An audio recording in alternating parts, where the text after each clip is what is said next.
HX4+ എന്ന് പറയുന്ന variant മുതൽ നമുക്ക് സൺറൂഫ് വരുന്നുണ്ട്. HX4+ പക്ഷേ ഓട്ടോമാറ്റിക്കൽ മാത്രം കിട്ടുന്ന ഒരു വേരിയന്റ് ആണ്. നിങ്ങൾ മാനുവൽ എടുക്കുന്നെങ്കിൽ നിങ്ങൾ HX6 എടുത്താലേ നിങ്ങൾക്ക് സൺറൂഫ് ലഭിക്കുള്ളൂ.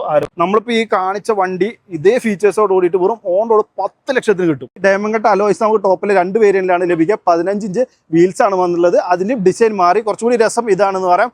പഴയതിൻ്റെ ഒരു അത്തപ്പൂക്കളായിട്ട് ഡിസൈൻ കാര്യങ്ങളൊക്കെ ആയിരുന്നു. ഹ്യുണ്ടായി എക്സ്റ്റർ വളരെ സൈലന്റ് ആയിട്ട് ഒരു അപ്ഡേറ്റുമായിട്ട് വന്നിട്ടുണ്ട്. കുറച്ചധികം കാര്യങ്ങൾ മാറിയിട്ടുണ്ട്. ഒറ്റ നോട്ടിൽ നോക്കിയാൽ നമുക്ക് മനസ്സിലാവില്ല. കൃത്യമായിട്ട് ഞാൻ പറഞ്ഞുതരാം. എല്ലാ വേരിയന്റും ഒരുമിച്ച് നിർത്തിയിട്ട് പ്രൈസും പറഞ്ഞ് വാല്യൂ ഫോർ മണി ഏതാ നോക്കുന്ന വീഡിയോ അടുത്തത് വരുന്നുണ്ട്. ഈ വീഡിയോയിൽ നമ്മൾ മാറ്റങ്ങൾ മാത്രമാണ് പറയുന്നത്. വേരിയന്റിന്റെ പേര് മാറ്റിയിട്ടുണ്ട്. S, SX അങ്ങനെയൊക്കെ ആയിരുന്നത് ഇപ്പോൾ നമുക്ക് വെന്യൂവിൻ്റെ അതുപോലെ HX2, HX3, HX4, 4+ അങ്ങനെ തുടങ്ങി 10 വരെ, അതായത് 7 വേരിയന്റിലാണ് നമുക്ക് പുതിയ എക്സ്റ്റർ ലഭിക്കുന്നത്. പ്രൈസ് ലിസ്റ്റ് ഞാൻ കമന്റിൽ പിൻ ചെയ്തിട്ടുണ്ട്. അത് നോക്കി നിങ്ങൾക്ക് ഐഡിയ കിട്ടും. ഓൺ റോഡ് 6,87,000 രൂപയിലാണ് ഇപ്പോൾ വില ആരംഭിക്കുന്നത്. പുതിയ മോഡൽ വന്നപ്പോൾ മാറ്റങ്ങളുടെ ഒപ്പം ഒരു 2,000 രൂപയാണ് ഏറ്റവും ഫുൾ ഓപ്ഷനൊക്കെ വർദ്ധിച്ചിട്ടുള്ളത്. 17,000 രൂപ വരെയാണ് ഏറ്റവും മധ്യം വർധന വന്നിട്ടുള്ളത്. അത് ബേസ് വേരിയന്റ് ആണ്. അപ്പോൾ 2,000 മുതൽ 17,000 രൂപ വരെ വില കൂട്ടി കുറച്ച് മാറ്റങ്ങളുമായിട്ടാണ് പുതിയ എക്സ്റ്റർ വന്നിട്ടുള്ളത്. എന്തൊക്കെയാണ് മാറ്റങ്ങൾ മുന്നിൽ നോക്കാം. പഴയ എക്സ്റ്റർ വില കൂടിയിട്ടില്ല എന്ന് മാത്രമല്ല ലിമിറ്റഡ് സ്റ്റോക്ക് പഴയ സ്റ്റോക്ക് കിടക്കുന്നുണ്ട്. അതിന് വലിയ ഡിസ്കൗണ്ട് ലഭിക്കുന്നുണ്ട് കേട്ടോ. അപ്പോൾ നിങ്ങൾക്ക് അത്യാവശ്യം നല്ല ഡിസ്കൗണ്ടിൽ എക്സ്റ്റർ സ്വന്തമാക്കണമെന്നുണ്ടെങ്കിൽ താഴെ കാണുന്ന നമ്പറിലൊന്ന് വിളിച്ചാൽ ആ ഡീൽ ഉറപ്പിക്കാം. അതല്ല പുതിയത് വേണമെന്നുള്ളവർക്ക് ഈ മാറ്റങ്ങളൊന്ന് കണ്ടുപോകാം. സോ ഈ കാക്കി ഗ്രീൻ കാണുന്നത് ഫുൾ ഓപ്ഷൻ ആണ്. തൊട്ടപ്പുറത്ത് HX6 എന്ന് പറയുന്ന അത്യാവശ്യം വാല്യൂ ഫോർമൽ ആയിട്ടുള്ള ഒരു വേരിയന്റ് വെക്കുന്നുണ്ട്. അതിന്റെ വീഡിയോ നമ്മുടെ ചാനലിൽ വരുന്നുണ്ട്. സോ പ്രധാന മാറ്റങ്ങൾ നോക്കുകയാണെങ്കിൽ മുൻവശത്ത് കുറച്ചധികം കാര്യങ്ങൾ മാറിയിട്ടുണ്ട്. ഒന്ന് നമ്മുടെ ഈ എക്സ്റ്റർ എന്നുള്ള ബാഡ്ജിങ് നമുക്ക് ബമ്പറിന്റെ ഇവിടെ ആയിട്ടായിരുന്നു വന്നിട്ടുണ്ടായിരുന്നത്. അത് മുകളിലേക്ക് 2 ഹെഡ്ലൈറ്റിന്റെ നടുവിലേക്ക് മാറ്റിയിട്ടുണ്ട്.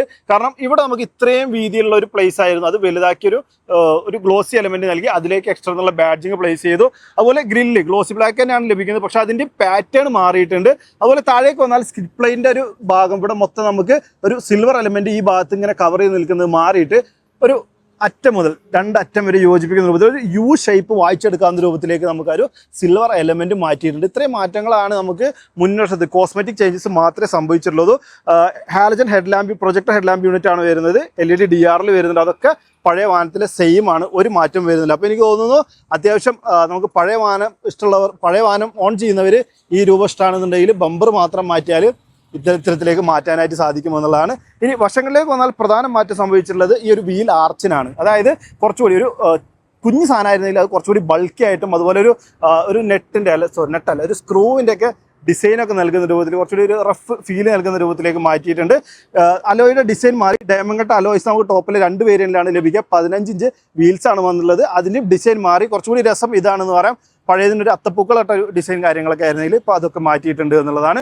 ORM നമുക്ക് piano black finish dual tone ആയതുകൊണ്ടാണ് കാണുന്നത്. ഇൻഡിക്കേറ്ററൊക്കെ അതിൽ നമുക്ക് 3ാമത്തെ വേരിയന്റിൽ മുതൽ കിട്ടുന്നുണ്ട്. അത്രയും ഡീറ്റെയിലേക്ക് നമുക്ക് നെക്സ്റ്റ് വീഡിയോയിൽ പോകാം. വേറെ ചേഞ്ച് എന്ന് പറയുന്നത് നമ്മുടെ സൈഡ് പ്രൊഫൈലിൽ C ടൈപ്പിൻ്റെ ഭാഗം ഇവിടുത്തെ ഒരു പാറ്റേൺ അല്ലെങ്കിൽ ഡിസൈൻ ഒരുപാട് പേര് കംപ്ലൈൻറ്റ് പറഞ്ഞിരുന്നതാണ്. അപ്പോൾ അത് മാറ്റിയിട്ട് കുറച്ചുകൂടി ഒരു എനിക്ക് തോന്നുന്നു എയറോഡൈനാമിക് കൂട്ടുന്ന രൂപത്തിലൊരു ഡിസൈൻ ഒരു ഒഴുകുന്ന ഡിസൈനിലേക്ക് വന്നിട്ടുണ്ട് എന്നുള്ളതാണ്. അപ്പോൾ അത്രയും മാറ്റങ്ങളാണ് സൈഡ് പ്രൊഫൈലും പറയാനുള്ളത്. ഏറ്റവും അധികം ഇമ്പാക്റ്റ് ഉണ്ടാക്കിയിട്ടുള്ള ഏരിയ എന്ന് പറഞ്ഞാൽ ടെയിൽ സെക്ഷനാണ് എന്ന് പറയാം. കാരണം എന്താ വെച്ചാൽ പ്രധാനമായിട്ട് ഒരു കിഡിലൻ വിങ് ടൈപ്പ് സ്പോയിലർ വന്നു എന്നുള്ളതാണ്.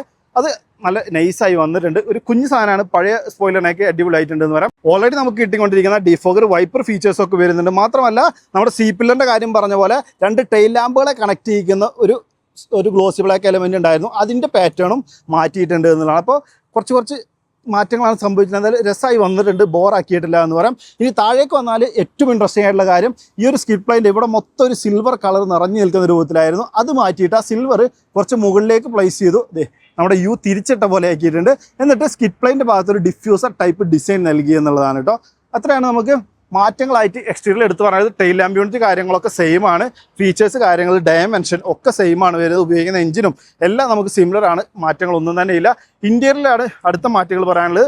റിയറിലേക്ക് കയറുകയാണെന്നുണ്ടെങ്കിൽ നമുക്ക് സെമി ലെതർ സീറ്റുകൾ ടോപ്പ് എൻഡ് ലഭിക്കുന്നുണ്ട്. അപ്പോൾ അതിൻ്റെ പാറ്റേൺ മാറിയിട്ടുണ്ട്. സെമി ലെതർ എന്ന് പറഞ്ഞാൽ ഇവിടെ ലെതർ ആയിരിക്കും, ഇവിടെ ലെതർ ആയിരിക്കും. ഇങ്ങനത്തെ എഡ്ജുകളിലൊക്കെ ലെതറും നമ്മൾ ഇരിക്കുന്ന സ്ഥലത്ത് ഫാബ്രിക് ആയിരിക്കും. രണ്ടിനും മിക്സ് ആണ്. അതാണ് സെമി ലെതർ എന്ന് പറയുന്നത്.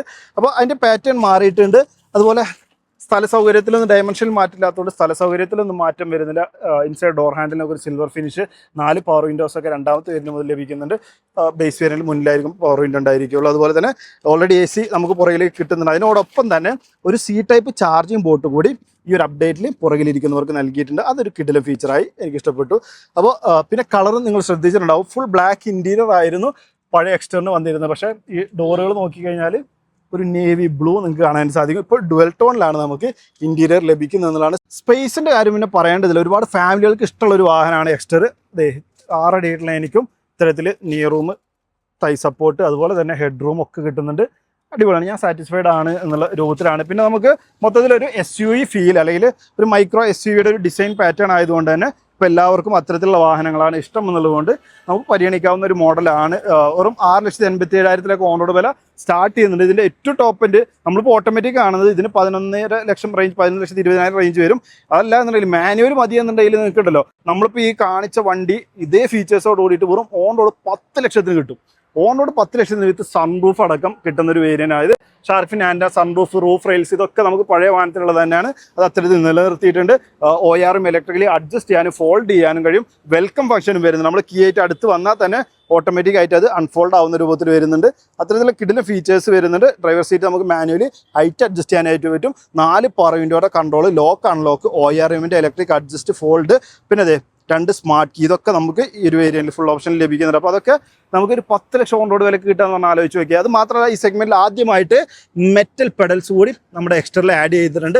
പിന്നെ ഡ്രൈവർക്ക് ഒരു ആംറസ്റ്റും വരുന്നുണ്ട്. ആദ്യമായിട്ടാണ് നമുക്ക് ആംറസ്റ്റ് എക്സ്റ്ററിൽ വരുന്നത്. അപ്പോൾ അത് ഡ്രൈവർക്ക് ഡെഡിക്കേറ്റഡ് ആയിട്ട് നൽകിയിട്ടുണ്ട് എന്നുള്ളതാണ്. പിന്നെ ഡി കട്ട് സ്റ്റിയറിംഗ് വീലാക്കി മാറ്റിയിട്ടുണ്ട്. നമുക്കതെ നിങ്ങൾ കാണുന്ന പോലെ ഫ്ലാറ്റ് ബോട്ടം സ്റ്റിയറിംഗ് ആണ് വരുന്നത്. അതുപോലെ ഒന്ന് സ്റ്റാർട്ട് ചെയ്യട്ടെ, നല്ല ചൂടാണ്. പുഷ് ബട്ടൺ സ്റ്റാർട്ട് സ്റ്റോപ്പ് കാര്യങ്ങളൊക്കെ വരുന്നുണ്ട്. അതൊക്കെ ഏതൊക്കെ വേരിയന്റിലാണ്, ഏത് വേരിയന്റാണ് ബെസ്റ്റ് എന്നുള്ളത് ഞാൻ പറഞ്ഞുതരാം കേട്ടോ. ജസ്റ്റ് പറയുകയാണെന്നുണ്ടെങ്കിൽ HX3 എന്ന് പറയുന്ന രണ്ടാമത്തെ വേരിയന്റും HX6 എന്നുള്ള ഈ 3യും 6ഉം ഈ 2 വേരിയന്റാണ് കിഡുമായിട്ട് എനിക്ക് ഫീൽ ചെയ്തിട്ടുള്ളത്. എന്തുകൊണ്ടാണെന്നുള്ളത് ഞാൻ അടുത്ത വീഡിയോയിൽ പറഞ്ഞുതരാം. സ്റ്റീയറിംഗ് മൗണ്ട് കൺട്രോൾസ് വരുന്നുണ്ട്, ക്രൂയിസ് കൺട്രോൾ വരുന്നുണ്ട്, ഓട്ടോമാറ്റിക് ഹെഡ് ലാമ്പിന്റെ കൺട്രോൾ കാണാൻ സാധിക്കും. ഇവിടെ വൈപ്പറിന്റെ കൺട്രോൾസ് ആണ്. ഓട്ടോമാറ്റിക്കിന് നമുക്ക് പാഡിൽ ഷിഫ്റ്റേഴ്സ് വരുന്നുണ്ട്. ഓട്ടോമാറ്റിക് ഏത് വേരിയന്റ് എടുത്താലും നിങ്ങൾക്ക് പാഡിൽ ഷിഫ്റ്റേഴ്സ് ലഭിക്കുന്നുണ്ട്. ഇതാണ് MID അത്യാവശ്യം വേണ്ട ഇൻഫർമേഷൻ കാര്യങ്ങളൊക്കെ നമുക്ക് അതിൽ അറിയാനായിട്ട് പറ്റും. Tachometer, speedometer, fuel level, tyre pressure monitoring, അങ്ങനെ ഒരുവിധം എല്ലാ ഫീച്ചേഴ്സും നമുക്ക് അതിൽ വരുന്നുണ്ട്. ടയർ പ്രഷർ മോണിറ്ററിംഗ് ഒക്കെ ബേസ് വേരിയന്റ് മുതലും ലഭിക്കുന്നുണ്ട് എന്നുള്ളതാണ്.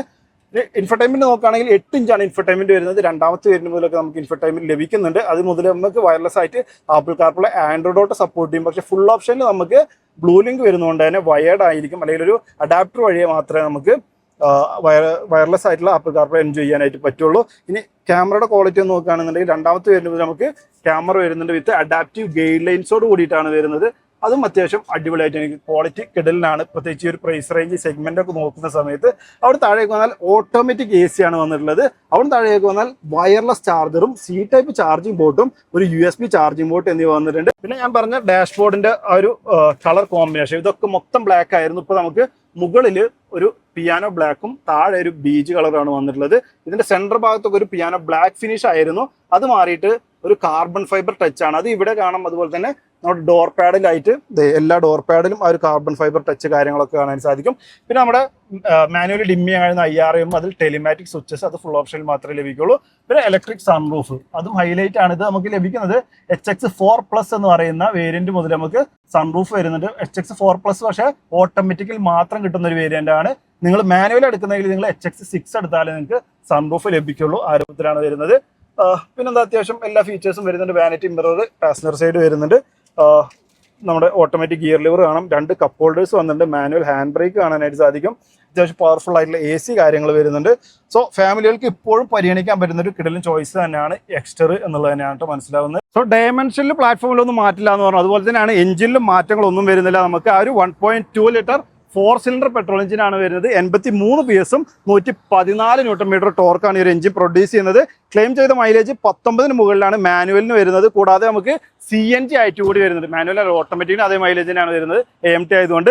കൂടാതെ CNG ആയിട്ട് കൂടി നമുക്ക് ഒരുവിധം എല്ലാ വേരിയന്റിലും എക്സ്റ്റർ വാങ്ങാനായിട്ട് പറ്റും. 27 മുകളിലാണ് ക്ലെയിം ചെയ്ത മൈലേജ് ഒക്കെ വരുന്നത്.